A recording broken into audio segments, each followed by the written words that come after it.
but so-called Christian communities all across the world that have wholeheartedly poured themselves into and embraced this false gospel of dispensationalism. And I can tell you that it is not an exaggeration to say that Christians throughout this country are 100% celebrating the violence being committed on behalf of the United States and Israel. Who are we fighting this war for? They're not even hiding it. We're fighting it for Israel. Christian Zionism is a false gospel that is fueling this Israel obsession and this warmongering that we see in DC and Tel Aviv. The money, the clout, the religious backing that's provided by these Christian Zionists, by these evangelical communities, is directly contributing to the loss of life, the loss of innocent life over in the Middle East. That's why this doctrine is so dangerous, because it's not just a misinterpretation of the Bible. It's not just a difference of opinion. It actually grows legs and manifests itself in tyranny, in death, and destruction when you see political ambition married up with religious fervor and religious extremism. Because that's what we're seeing right now in DC. That's what we're seeing in the pulpits of these evangelical churches, is religious fundamentalism. The very same thing they accuse Islam of being. That's why I wrote my book called Unmasking Satan's Counterfeit Israel. It's free of charge on Kindle Unlimited. There is a paperback copy available on Amazon if you want to purchase it. But I'm very excited because just recently I had it translated into Spanish. So, yo no hablo español, pero available in Spanish. If you know Spanish speakers, English copy, Spanish copy. The goal is to translate it into many more languages, to spread the word far and wide, because what we see playing out on the geopolitical landscape is a deception that has ensnared evangelical America, and not just in the United States, but so-called Christian communities all across the world that have wholeheartedly poured themselves into and embraced this false gospel of dispensationalism, Christian Zionism, Schofieldism, any sort of eschatological system that places a regathered physical nation state of Israel at the center point of God's redemptive plan for humanity. You see, the biblical narrative from Genesis all the way to the end of the Bible in Revelation is about God restoring communion with mankind. That communion was severed in the Garden of Eden after Adam and Eve sinned, and they were evicted from the garden. And then the rest of the story we play out, we see God carving out a people and a nation that would bring forth the Messiah, and that Messiah would be planted in the earth and die for all nations, for all peoples, not for one ethnicity, not for one nation state, not for one geopolitical entity, but for all of mankind, for all of humanity. That was the promise that was given to Abram. That's the Abrahamic covenant, that through Abraham, all nations would be blessed. But Christian Zionists are so obsessed with modern day Israel and their sensationalized view of eschatology, that is the end times, and now has us on the verge of a nuclear war in Iran because of the religious fundamentalism that is backing the geopolitical decisions. So again, from a proper understanding of the Bible, Israel is not a geopolitical entity. Israel is a covenant community, a community of people that have been called into covenant with God through faith in Jesus Christ. That's who the Israel of God is, as Paul alludes to in Galatians 6:16, those who have been gathered to God through faith in Jesus, not through ethnicity, not through genealogy, not through any sort of human lineage, but solely through faith.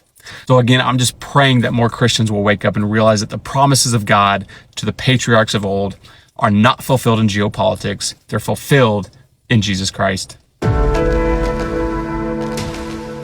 I was raised to believe that any conflict in the Middle East was actually a precursor to the second coming of Jesus Christ and should therefore be celebrated. So let's talk about that. So I was raised in one of the many evangelical Christian megachurches in the United States, not some backwoods, church off the side of the road. There were thousands of people that attended this church. I went to the Bible-based private high school. I learned more about the Bible than I did evolution, history, or just reality in general. And I can tell you that it is not an exaggeration to say that Christians throughout this country are 100% celebrating the violence being committed on behalf of the United States and Israel.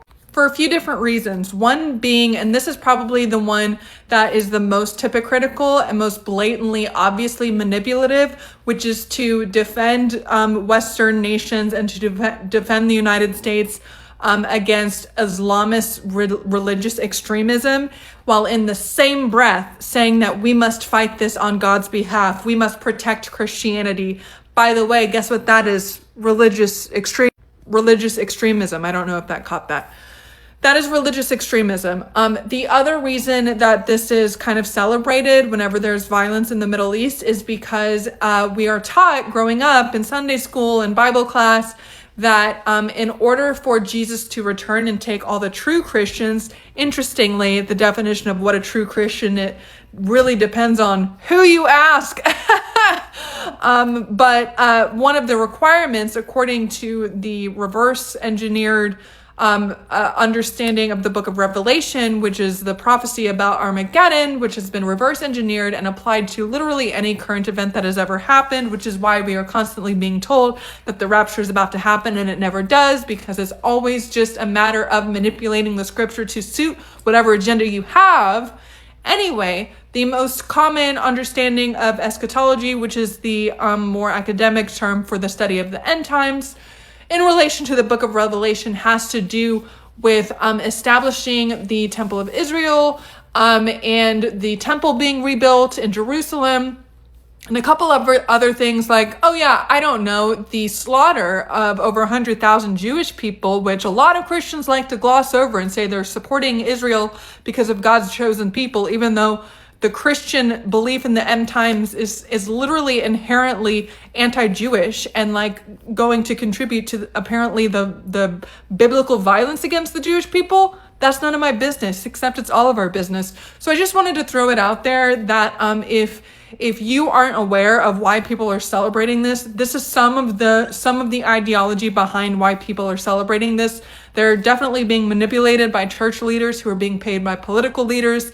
And then it all trickles down to Pete Hegseth saying weird shit to the commanders of the military. Like, yeah.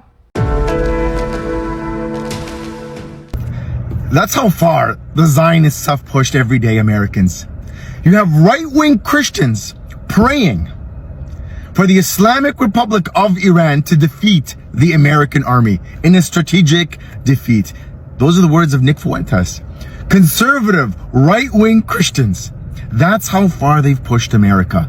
They recognize Iran is not only fighting for its freedom and its sovereignty, but it's also fighting for America to free it from this Zionist occupation. Even I had a podcast with these two right-wing Christian conservatives. Even though they don't want me here, they definitely recognize that the biggest threat to America is the Zionists. And anyways, watch this clip and you'll see what I'm talking about. America's controlled by Israel. I'm rooting for America.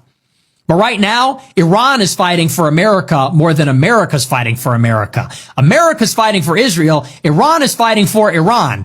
But by fighting against Israel, Iran is indirectly fighting for us. So I pray for the martyrs. I pray for the martyrs in Iran. I pray for their martyred Ayatollah. I pray for their martyred IRGC, because they're fighting the war that we are not, that we will not. Who are we fighting this war for? They're not even hiding it. We're fighting it for Israel. I don't blame Iran. I don't blame them even a little bit.